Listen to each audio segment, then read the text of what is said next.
దేవనాగరి లిపిలో గల హిందీని అధికార భాషగా రాజ్యాంగంలోని ఏ నిబంధన తెలుపుతుంది? నిబంధన 343.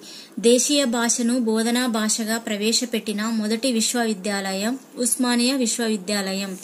విద్యాభ్యాసన ప్రక్రియలో విద్యార్థికి భావ ప్రసారానికి ఉపయోగపడే భాష బోధనా భాష. భారతదేశంలో ప్రాచీన కాలంలో ఉన్న రాజభాష సంస్కృతం, ప్రాకృతం, పాలి పైవన్నీయు. ఏ సంవత్సరం నుండి భారతీయులపై బ్రిటిష్ వారు ఆంగ్ల భాషను బోధించడం ప్రారంభించారు? 1835. తెలుగు భాష పట్ల చిన్నచూపు చూస్తున్న తెలుగు వారిని గురించి కావుమని అరవలేని కాకి ఎక్కడైనా ఉన్నదా అని ఆంగ్ల మానసపుత్రులను దెప్పిపొడిచిన వారు పానుగంటి.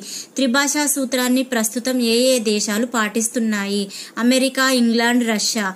ప్రాథమిక పాఠశాలలో మాతృభాషలోనే విద్యాబోధన జరగాలి అని తెలిపే నిబంధన 350A.